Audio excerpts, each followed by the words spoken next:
ఈ దోపిడీ సమాజంలో నా పేరు పున్నారావు అండి, సోషల్ వర్కర్ని, ఎంఎస్సీ చదువుకున్నాను నేను. ఇది దోపిడీ సమాజం అని చెప్తాం. 10 మంది 90 మందిని పరిపాలించాలంటే ఎంత సాధ్యం?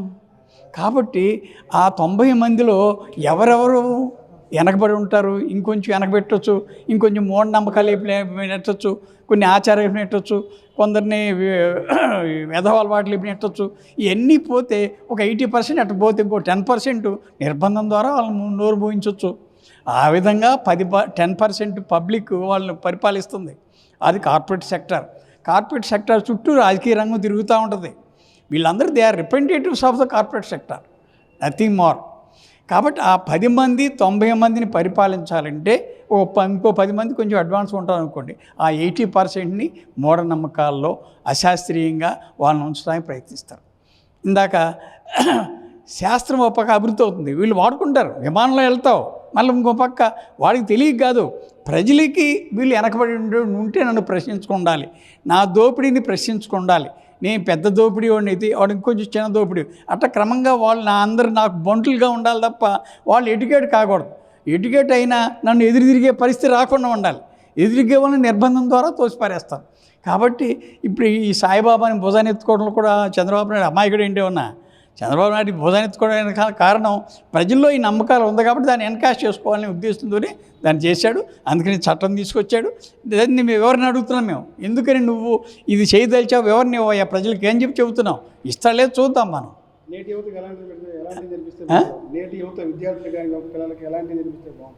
యువతకు ఒక పక్క ఏమో సిగరెట్లు తాగొద్దంటావు, ఫ్యాక్టరీలు నడుస్తూనే ఉంటాయి సిగరెట్లు.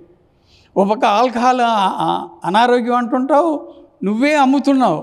వీళ్ళందరినీ ఎటు వెళ్ళాలని మీ ఉద్దేశం? అసలు మా ఉద్దేశంతో వీళ్ళని తయారు చేసుకోవాలి, వీళ్ళు ఎడ్యుకేట్ అవ్వాలి. Physics in daily life, science in daily life. నిత్య జీవితంలో సైన్స్ని ఎట్లా ఉపయోగించుకుంటున్నావో నీ ఆలోచన విధానం కూడా ఆ విధంగా ప్రమోట్ చేసుకోవాలి తప్ప అట్లా ప్రమోట్ చేసుకోకపోతే వెనకబడిపోతావు. అట్లా ప్రమోట్ చేయగలిగిన దేశాలు ముందుంటున్నాయి. ఎలాంటి మూఢనమ్మకాలు లేని దేశాలు ముందుంటున్న కారణం సైన్సే. ఆ సైన్స్ని అభివృద్ధి చేసుకోవాలి, టెక్నాలజీ అభివృద్ధి చేసుకోవాలి, అది ప్రజలకు ఉపయోగపడుతూ ఉండాలి. కార్పొరేట్ సెక్టర్ ఉపయోగపడదు. రేపు ఏఐ వచ్చిందంటే కార్పొరేట్ సెక్టర్ ఉపయోగించకూడదు. అంతమంది నిరుద్యోగులు వీళ్ళందరూ ఏమవ్వాలి? ఆర్థిక వ్యవస్థ ఎట్లా తిరుగుద్ది? వీళ్ళందరూ కొనకపోతే ఆర్థిక వ్యవస్థ ఏమవుద్ది? కాబట్టి ఏఐ వస్తే ప్రజలకు ఉపయోగపడాలి. కానీ ఇప్పుడు వచ్చే సైన్స్ టెక్నాలజీ అంతా కార్పొరేట్ సెక్టర్కి ఉపయోగపడుతుంది. వాళ్ళు ఉపయోగపెట్టుకోగలుగుతున్నారు, వాళ్ళు మరింత లాభాలు పొందుతున్నారు. కాబట్టి నిరుద్యోగం మరింత పెరుగుతోంది. దాంట్లో నుంచి బయటపడాలంటే ఈ చట్టం సాధ్యం కాదు. వీళ్ళకి కాంట్రరీ పరస్పర కాంట్రాక్టరీ ఆస్పెక్ట్స్ ఉంటాయి.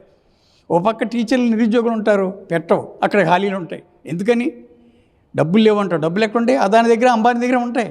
అవి నువ్వు లాగగలవా? చేయలేవు. ఈ సాధ్యం. కాబట్టి ఆ కార్పొరేట్ సెక్టర్ పరిపాలనలో వీళ్ళందరూ వాళ్ళు బంటులుగా ఉంటూ ప్రజలందరినీ సాధ్యమైనంత కామ్గా ఉండేటట్టు చూసుకుంటారు. ఇది తిరుగుబాటు చేసే నాస్తికులు, కమ్యూనిస్టులు వీళ్ళందరినీ అవసరమైతే నిర్బంధం, లేదంటే జైలు, ఇవన్నీ ఉండే కదా. అప్పటిదాకా రావట్లేదు. వస్తే అది పరిస్థితి. తక్కినందరూ కామ్గా ఉంటే చాలు, నా దోపిడీ సాగుద్ది, నా లాభాలు. వీళ్ళు నేనేదో దోపిడీ అన్న, వాళ్ళు దోపిడీ అనరు, లాభాలు. అదాని లాభాలు మీరు అమ్ముతున్నారు. ఇక్కడి నుంచి రైల్వే కొనేస్తున్నాను నేను. ఇప్పుడు విద్యుత్ కొనబోతున్నాడు, స్మార్ట్ మీటర్లు పెడుతున్నాడు. అంతకుముందు ఎప్పటి నుంచో ఈ 50 ఏళ్ళ నుంచి మా ప్రజల డబ్బుతో అభివృద్ధి చేసిన విద్యుత్ అంతా రేపు అదానికి వెళ్ళిపోతే ఇదంతా నా ఆస్తి అంటాడే. ఆడాస్తి ఎట్టొచ్చింది? ఆడికి ఆస్తి ఇదంతా ప్రజలు కదా. ఇప్పుడు నువ్వు కొనుక్కుంటున్నా అని చెప్పి అంటున్నావు. అందుకోసం 1750 కోట్లు జగన్కి నువ్వు లంచాలు ఇస్తావా? అది అమెరికా కోర్టులో నడుస్తుంటుందా? చంద్రబాబు నాయుడు అప్పుడేం పగల కొట్టమన్నాడా? ఇప్పుడేమో అదే భోజనం వేసుకొని ఆహా అంటున్నావా? ఏమిటి మీ ఉద్దేశం? ప్రజల్ని ఏం చేయదలిచారు మీరు? దేశాన్ని ఏం చేయదలిచారు? అదానికి అంబానీకి అమ్ముతారా? కనుక ఇవన్నీ ఆలోచించుకోవాలి, ప్రజలు ఆలోచించుకోవాలి. ముందు పాయింట్ అది. ప్రజల్లో మార్పు తీసుకొచ్చుకోవాలి. రావు, ఆటోమేటిక్గా రాదు. రాకుండా కోసం వాళ్ళ ప్రయత్నాలు. రాకుండా కోసం ఇప్పుడు సాయిబాబా ఉత్సవాలుగా ఆయనని కామ్గా ఉంచాలనేది. మేము కామ్గా ఉంచకుండా మేము ప్రచారం, మా శక్తి మేరకు ప్రచారం చేస్తూ ఉంటాం. ఆ స్కూల్లోనూ వీటిలో సభలు పెట్టుకొని ఇవన్నీ చేస్తూ ఉంటాం. వాళ్ళు ఫ్లేరప్ అయితే ఏవైనా సమస్యలు ఫ్లేరప్ చేస్తాయి. నువ్వు ఎంత మూసిపెట్టినా సరే రేపు ఏఐ వస్తే వీళ్ళందరూ నిరుద్యోగులు అయితే ఊరుకుంటారా? ఐటీ వాళ్ళు నిర్మాణమే వద్దన్న వాళ్ళు బెంగళూరులో ఎందుకు సమ్మె చేయాల్సి వచ్చింది? శాంసంగ్ కూడా చెన్నైలో ఎందుకు చేయాల్సి వచ్చింది? వీళ్ళంతా కనుక మీరు మూసిపెడితే మూసుకుండవు ప్రజల సమస్యలు పరిష్కరిస్తే కామ్గా ఉంటారు. అది కాకుండా నువ్వు ఎలాంటి సెంటిమెంట్లు పెట్టినా, ఎలాంటి భక్తి యోగా పెట్టినా, ఏది పెట్టినా సరే తాత్కాలికమే తప్ప శాశ్వత పరిష్కారం మాత్రం కాదు. అది ప్రజల సమస్య పరిష్కరించు, లేదంటే వాళ్ళు ఖచ్చితంగా తిరగబడతారు. ఏమి సమస్య లేదు.